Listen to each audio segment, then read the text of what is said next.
Hi everyone, it's Vanetta. I'm back to show you what I've been doing with some of the paper punches that I purchased. I believe I showed some of these to you in a recent haul video. A couple of them I did not. I didn't show them because I knew I was going to do this embellishments video, so I'll show them to you now, let you know where I purchased them from. But I wanted to give you an idea how I've been using these paper punches. I'm going to be coming back with some more videos probably right after this to show you what I've been making with some of the other paper punches in my stash that I may have recently purchased or purchased a while ago, and also some of the dies. I've got a lot of embellishments on my desk right now. I might try to take a picture once I finish the videos to show you everything that I've made so far, and you'll get to see that. Okay, so I'm going to try to move quickly. I'm going to try to do this for no more than 15 to 20 minutes per video. I know I tend to talk a lot in my videos, so let me see if I can just, you know, kind of condense it a little bit. So the first one I want to show you is this cupcake punch. So the other day I was looking online because I was going to purchase a cupcake die. When I did the Google search, this came up and I was like, what? There's a cupcake punch? And I was like, I gotta get that. I would prefer to have a punch over a die, at least right now. I prefer the punches right now. They're just easier, I think, for me to reach for, quicker to work with. And so I decided to get this EK Tools large punch, and this one is cupcake. Okay, and this is what the punch looks like. It's one of the big ones. It's heavy, it's thick. I have it in the locked position right now. This is what it looks like on the other side. I do have a cupcake punch that I purchased, and I think it's from either Martha Stewart or I got it from Paper Wishes. I don't remember right now, but I don't like it because it splits the cupcake in half, and I just don't like that. I want one whole piece that I can work with. So let me show you what I made. Now I got inspiration from the picture here. They have the cupcake that they kind of embellished, and then they put it on top of a rosette, and you can see the rosette has a toothpick in it, so I guess they were going to put those in cupcakes.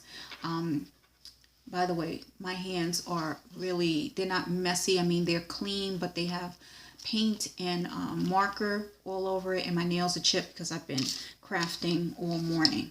So just wanted to say that because I hate the way my hands look right now.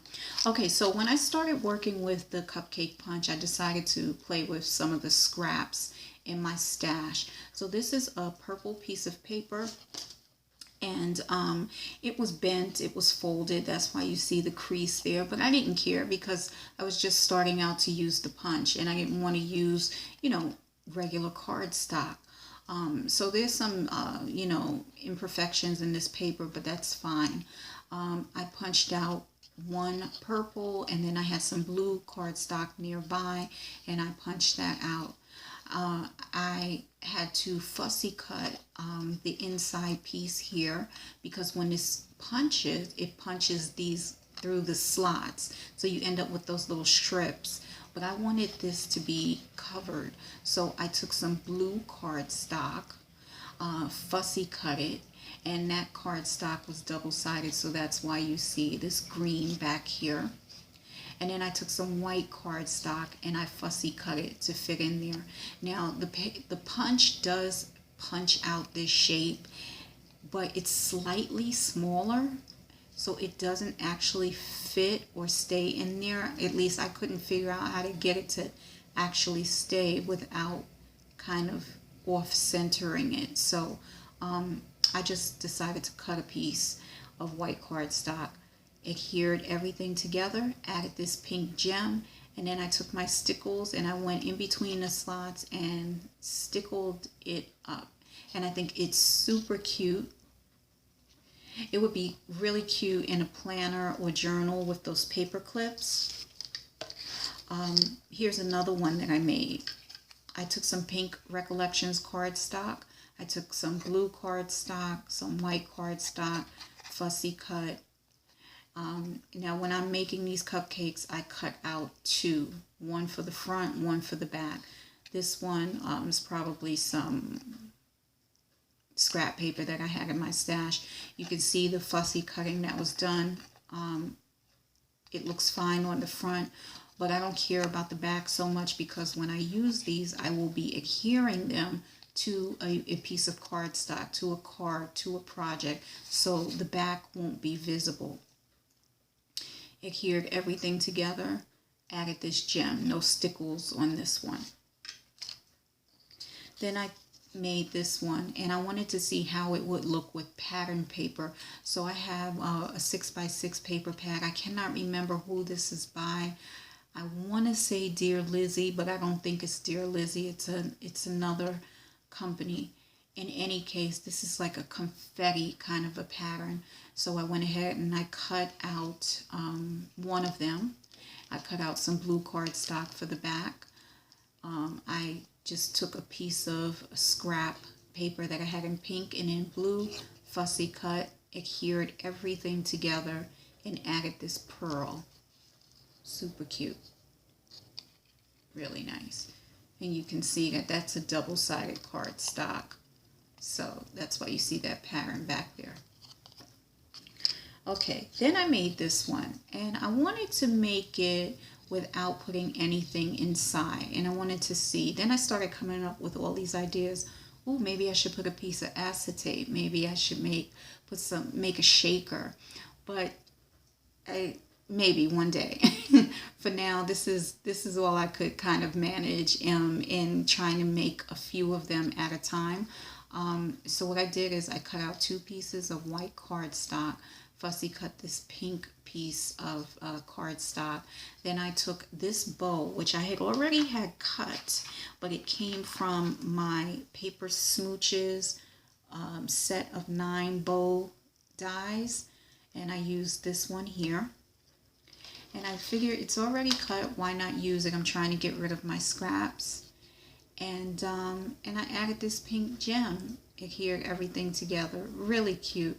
And then what I did with this one, you may not be able to tell, but I just went around the entire part here, the white part, with stickles. And I used the diamond stickles. So very cute. Now this is the last one. Now by the time I made this one, I had already cut out several yellow pieces of the cupcake. So I didn't want to have any scraps of this left over. So what I did was, after I fussy cut the white piece that you see here, and I fussy cut this piece, which is a pink or melon color paper with pink polka dots, I made sure everything fit in there, and then I just adhered all of the layers. Then I came in with my stickles, and I stickled this entire middle piece, and I stickled all in between the slots. Added this gem, and this is what I got. There's a little bit more dimension to this one, but really cute. So that is the Cupcake Punch by EK Tools. Next, from Create for Less. I believe it was Create for Less. I'm not sure right now, just as I'm sitting here doing this video, because I placed a few orders. I may have gotten this from Amazon, but I do think it was Create for Less. This is the next punch that I used. This is the Doughnut Punch. I may have gotten it in that same order from Create for Less, but at this moment I'm not certain. This is what the packaging looks like. They give you a sample of what the donut could look like. So I was so excited to play with this. So I had started punching out the shape, and then I was like, And so I was coming up with ideas, kind of brainstorming. And then on my way to work, I was looking at videos, because while I'm commuting, I watch videos, and I saw that, I believe it's Creative Young Mama. I think I'm saying her name right. I don't think it's Crafty Young Mama, but, oh, gosh, I always do this. I think you guys know who I'm talking about. And she showed what she did with the Doughnut Punch, and I was like, yes, thank you so much for doing that video, because I got tons and tons of inspiration. And I think she entitled the video "Playing with Paper Punches" or something like that. So that's the person that I'm referring to. So when this cuts, you get this shape here. When you cut paper through this punch, this is what it looks like on the back, and so this is what you get. So then that's when you get to have fun piecing everything together. And so I took her suggestion, her tip, where she used a circle punch, and she used 2 circle punches actually. So I used a circle punch to get this size here, but then what ended up happening when I took my, I think it's the 1-inch punch, it didn't reach far enough to the middle. It was off-centered, and this is what I mean when I say off-centered. So you can see it was like more to the left or right, but it wouldn't go to the center because there wasn't enough space. So I ended up taking one of my dies. This little circle came in my Sizzix flower set, and I just used this, ran it through my Big Shot to get this middle circle, the whole of the donut. And then what I did, taking inspiration from here, because they show you what the frosting of the donut would look like, I took my scissors and I just kind of went around, dipped back and forth, up and down to create the frosting. Then after that, I took my markers. I used a combination of the Recollections markers, and then on a couple of them I used gel pens to make the sprinkles. This is what I came up with. So the very first one that I made, I went stickles crazy. And this is what I came up with. This is one without the bite mark. And then I remember she showed that she used a Scallop Punch to make a bite mark. So I happen to have this Scallop Punch in my stash. That's the Fiskars punch. And I was like, oh, I gotta make bite marks. So this is the first one that I made.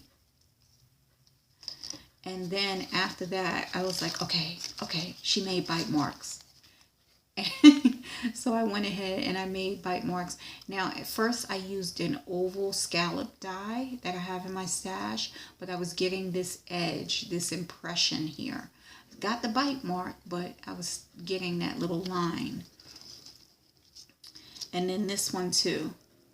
This one, so with these, and there might be another one, I got the impression here. You might be able to see the line. And so I didn't want that, so I started using the Scallop Punch. I used stickles here and the Recollections markers to make the sprinkles. This one, I used the Scallop Punch and the Recollections markers and stickles all over the frosting part. Here I decided not to use stickles, just to keep the pink part plain, but I used, I think this is the gel pen actually. No, this is the Recollections markers. And here I wanted to make a chocolate donut. So these are gel pens to make the sprinkles. I took some brown cardstock for the top, the frosting, and then that lighter, like the craft cardstock for the actual bottom part, the donut part. And then here's one more using the gel pen for the sprinkles. I got a little bleeding here from the orange gel pen because the stickles, I guess, kind of mixed in, and the moisture made this bleed, but it's not a big deal. So that is the Doughnut Punch, and how I played around with it. And then one more punch, and then I'll end this video. So this is another EK Tools punch that I recently purchased. This one, I believe I got it from Amazon. This is the scalloped oval frame. I do not have the packaging. I already discarded it. And I only made a few things with it. Now this I showed in the haul video. This is the Scallop Punch cut out, and then I just took a scrap piece of paper and a flower and I adhered it. Then I cut out the scallop. I cut out using a pink piece of cardstock, and then I took one of these bows from Michaels and I adhered it, and I think this will look cute on a project. And then I had this white piece of cardstock that I cut, I punched and got that scallop shape. And then I took one of the K and Company embellishments from their pack of flowers and just adhered it there. And this looks rather plain, but once I add it to a project, it'll just be really cute. So those are some of the dies that I purchased recently that I've been playing with, and those are the things that I made.